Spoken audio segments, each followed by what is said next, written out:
Hi guys, this is the Ravenclaw What If. Welcome back to another What If story.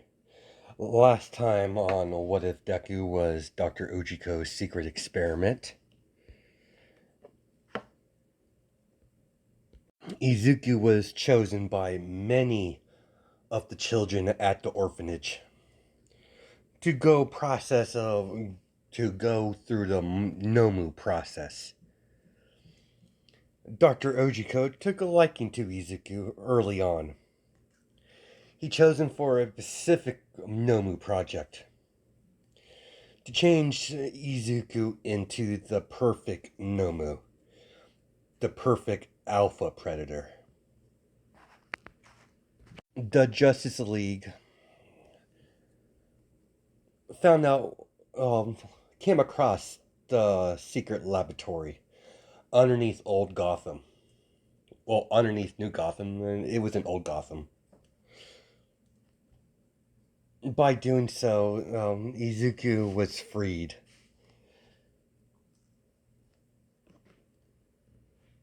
It has been a few weeks since Izuku's grand escape. As the sea life population are all around Gotham slowly starts to decline. As Izuku does what he was created for. Sorry. To hunt.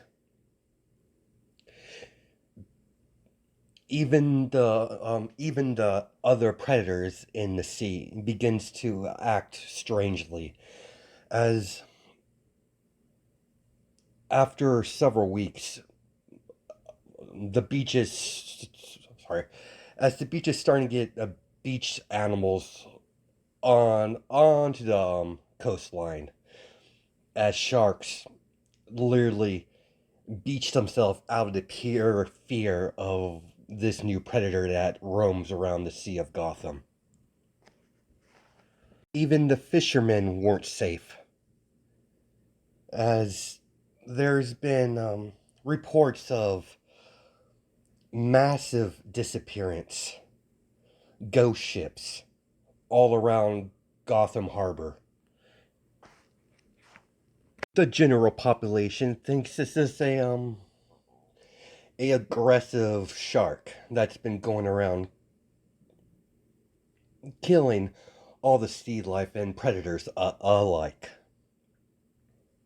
Not only did sharks, oh, sorry, not only did sharks beach themselves, also any large sea creatures like as whales.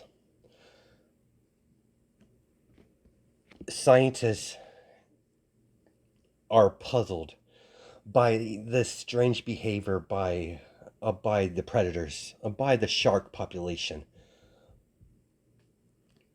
around Gotham Harbor. Marine biologists are complex by the shark's behavior. They're confused by the shark's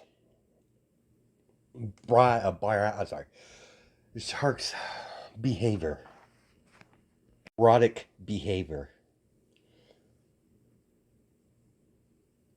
Many of the sailors in Gotham refuse to believe the rumors going around. They believe it's just some overzealous shark just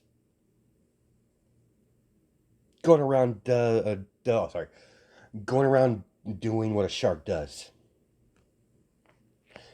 They also believe it might be the doing of, a couple of villains like King Shark or Killer Croc.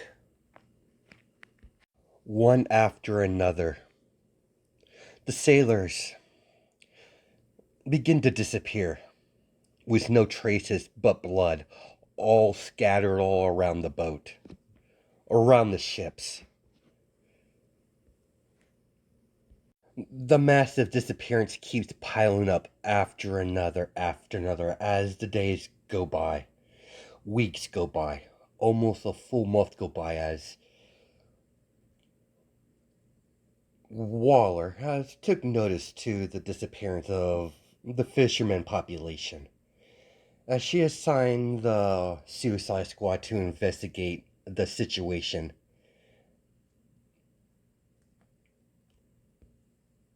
After what happened to Killer Croc, as he's been trying to lay low in the sea, as the cops kept searching around all the ocean, around the vicinity of Gotham Harbor. As suddenly they see Killer Croc bloodied, a lot of bite marks, as his arm is missing, his right arm is missing, as he falls down to the ground bleeding, breathing heavy, a terrified look on his face, as he willingly surrendered to the willingly surrendered to Gotham PD, as he has a pure look of fear. He doesn't want to return to the water ever, as Croc would constantly tell anyone to listen. There's a monster in the sea. In the sea. There's something bigger and badder than me in there. As he's completely terrified. Sorry, guys. It kind of stopped. That's when Waller took notice. The leader of the, Suicide Squad. The director, if you would like to call it that. As she slowly assembles a team of villains to do some good by planting bombs in their head. It happened so fast, Killer Croc couldn't identify the predator that attacked him. He's totally terrified of the water after that incident in the ocean, as he refused to go into the sea, as he stays in the sewer system. As we cut to one of the fisher boats that refused to listen to the rumors, and as they're out in the open water, as suddenly they hear a soothing melody, as Fury is using his siren song, as suddenly all of them go into a trance like state. As immediately Fury grabs one of them off the boat, bite onto his neck, jumping out of the water, dragging him into the bottom of the ocean, and devouring him bit by bit, as he continues to do this to each one of them.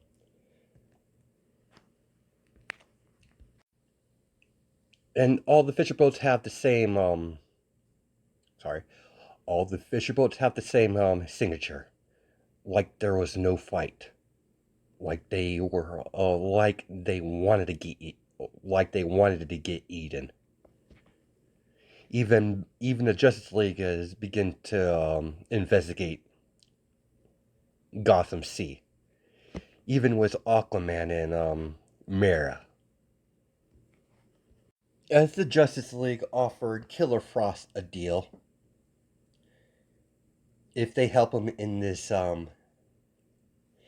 situation, they'll clear her record clean. She's no longer part of the Suicide Squad, as the Justice League pretty much rescued her from Waller. Exactly, you're not telling me about this mission you want me to do. Simple, Frost. We have a theory who's responsible, but we need your assistance to bring him in. I take it you want him brought in alive? Yes. With your ability, you're the most easiest person to uh, to subdue him. We don't know much about him outside of what they call him. What exactly do they call? What's his name? We don't know his actual name. He wasn't given one. He was some sort of experiment. Project Fury. Terror. Not Fury. Different one. Oh, okay. AKA the Water Terror. He's a, don't know how the process goes, but he's a human experiment turned into a monster. I don't believe he's a monster. As Mira speaks up,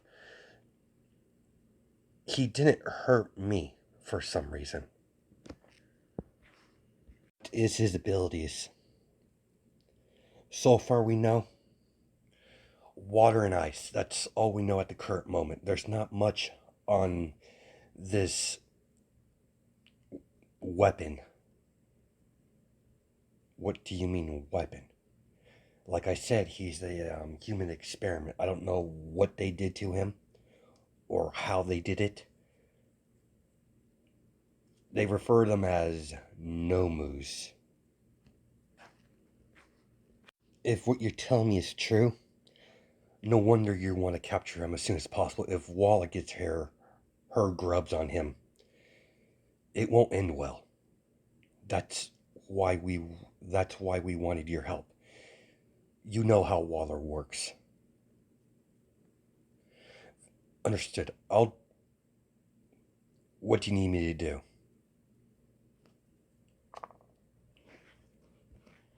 After they discuss the plan, as Frost agreed to this little plan of theirs, she's curious on who's responsible of all this carnage going off. Even she heard about it in her jail cell. After what she saw, the look on after the look of Killer Croc's face, she's interested. As we time skip several days, as you have Killer Frost and one other Justice League member freezing the seawater using Mr. Freeze's freeze gun.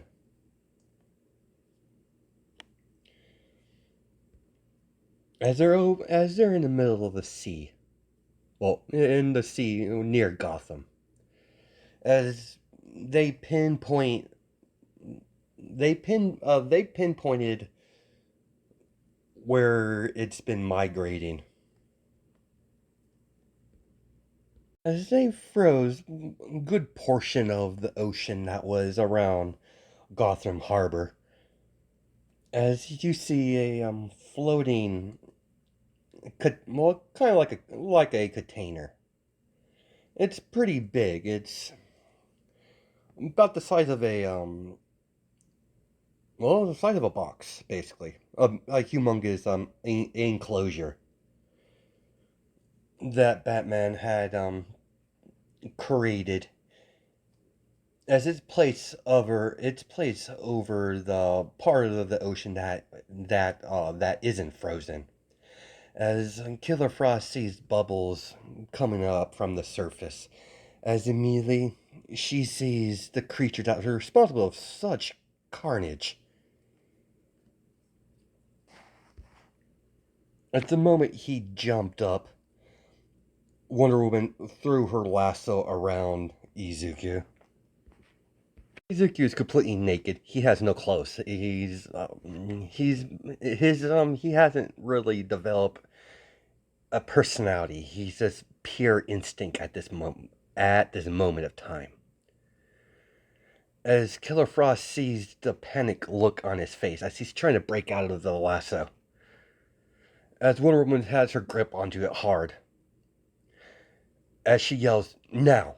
as the the cage lands onto Izuku. As Killer Frost sees the panic look on the boy, or Izuku, as he shows his teeth as he rams the glass over and over again, trying to get out. As he starts blasting electricity, throwing ice, high pressure water. Justice League, as Killer Frost jumps on the container, as she goes inside of it, as Justice League's yelling at her, "What the hell you think you're doing?" As she just ignores them. As she stands toe to toe to Izuku, as the moment Izuku is about to attack, as he stops in mid motion, as he just looks at her, curious, as he tilts his head, as he looks her up and down. "It's alright. I'm not going to hurt you." As she reaches towards Izuku, as the Justice League are on very on edge, they believe Izuku, this creature is going to kill her. She might be a villain and all that, but they do, but they do appreciate life. She's seen this look before. It reminds of her, it reminds of her when her first when she first developed her powers in that little experiment that she was in when she was betrayed by her ex-lover after she killed them all. That betrayed her. That turned her into what she is today.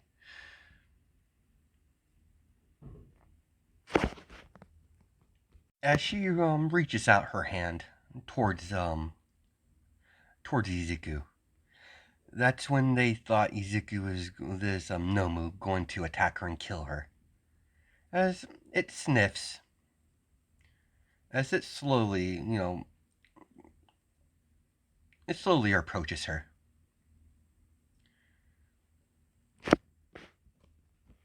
"You poor thing."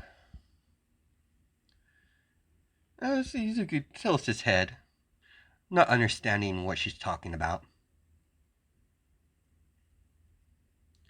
As she puts her arm around Izuku, giving him a hug.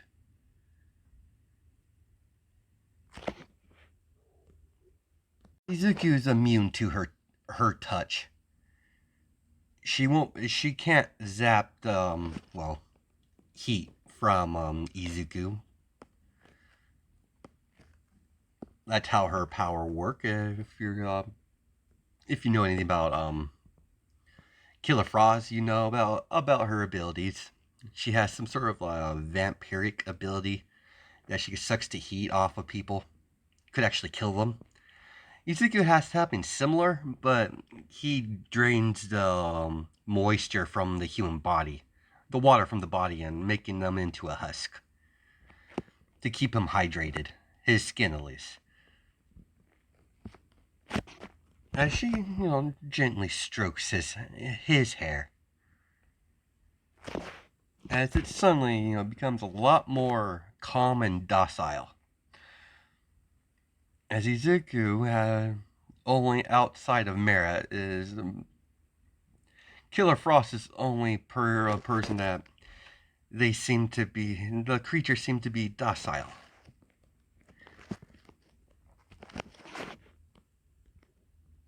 As Wonder Woman was in the cage with them, by the way, so you guys know. As Killer Frost tells her to release him. Very demanding. As ultimately she does.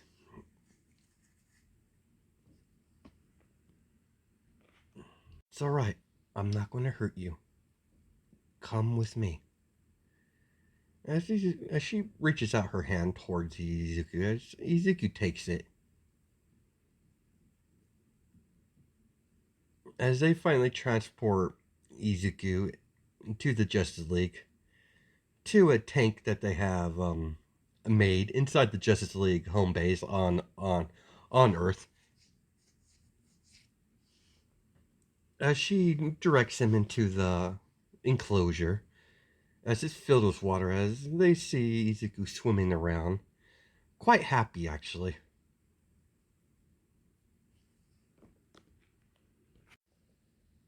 As she turns to the League, who did this? We don't know. Um, a doctor called Ujiko. That's all we know. And a villain. All for one that we know is responsible for this creature. He might. He looks about my age, but mentally, he's like a newborn. What are you planning to do with him? He's too dangerous. We need to put him into the Phantom Zone. No, I will not allow that. Why the change of heart, Killer Frost? He reminds me of me when I first, when my powers first manifested.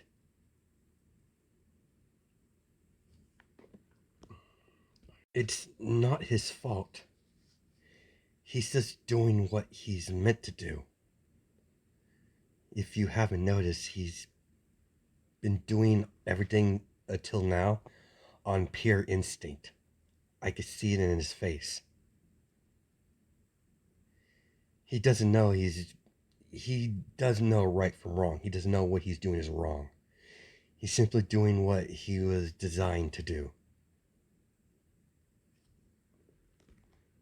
Killed a lot of people, Frost. So have I. And here I stand. I know you don't trust me. I understand that. Considering my past crimes. But give me some time with him. I can make sure he's not a danger to himself or anyone else.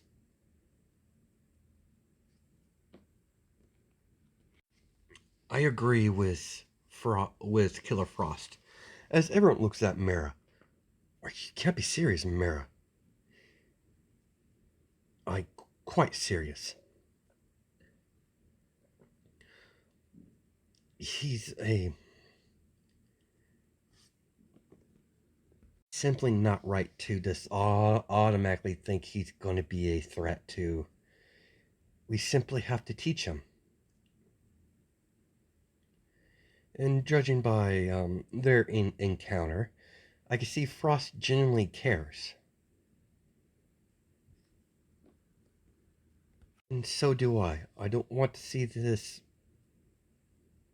see him just toss into the Phantom Zone because you deem him a threat. We can't decide anything yet until we get a hold of Superman and Batman. We'll wait until they get here, then we'll discuss it further.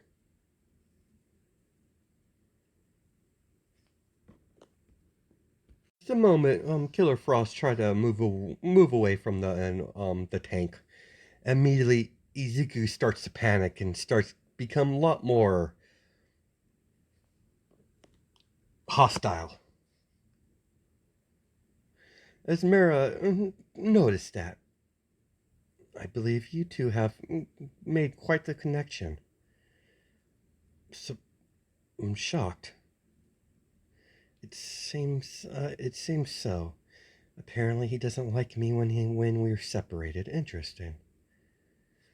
What shall we call him? We just can't use his what name he was given by whatever psychotic doctor that designed him.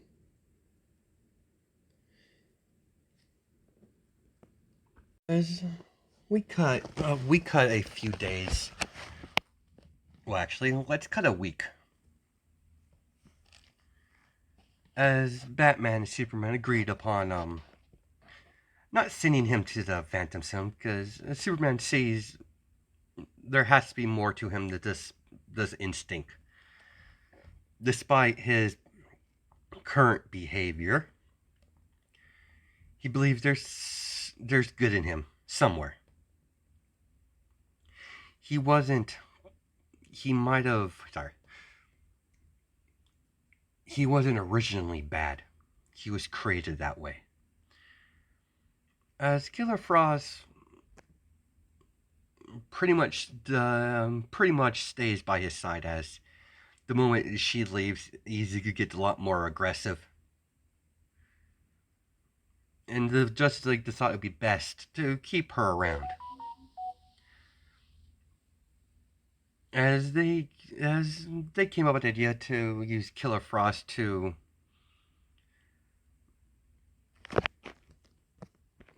keep him docile and try to instruct him on the proper way of doing things. It's a hard process because he doesn't understand from right and wrong yet. As the weeks have gone by, after several weeks have gone by, as Izuku slowly starts to learn as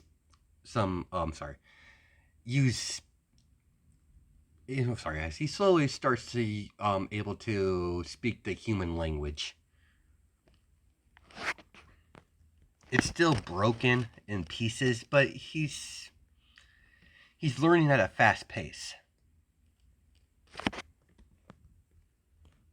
Today finally arrived where he's officially going to walk out of the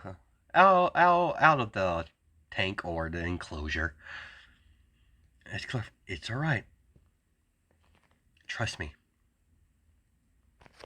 And she reaches out her hand. As he grabs it, as the glass door opens up. As the water drains. As he slowly steps out.